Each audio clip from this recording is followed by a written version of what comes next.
জান্নাত বিক্রি করতেছে। আমি একবার মাহফিলে যাচ্ছিলাম ফরিদপুরে, তো হঠাৎ করে পুখুরিয়াতে একটা জায়গায় মাহফিল দেখলাম। ভাবলাম একটু সময় ছিল যে কি ওয়াজ করে শুনি।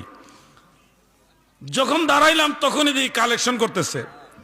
কালেকশনের সময় ওই বক্তা বলতেছে, যারা জান্নাত কিনতে চান আসেন, মাহফিলের মধ্যে 10,000 টাকা দিলে তাকে জান্নাতুল ফেরদৌস আল্লাহ দিবে।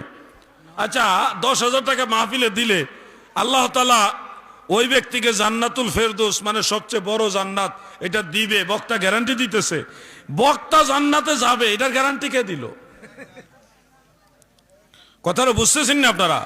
মাহফিলে দান করার ব্যাপারে উৎসাহ দিতে পারে যে দান করলে সওয়াব হবে, এটার উসিলাই আল্লাহ তাআলা আপনাকে আপনার মা বাপকে নাজাত দিবে, এটার উসিলাই কবর আযাব মাফ হবে, এটার উসিলা আপনাকে আল্লাহ জান্নাত দিতে পারে, আমরা দোয়া করব।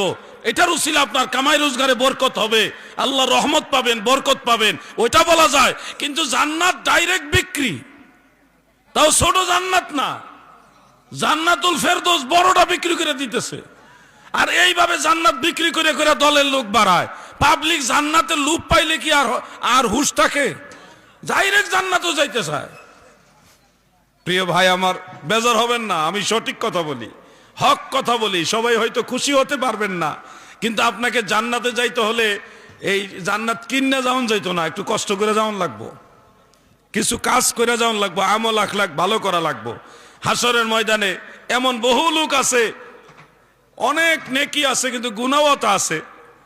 গুনাহ বেশি, সওয়াব কম, নেকি কম, আটকায় যাবে।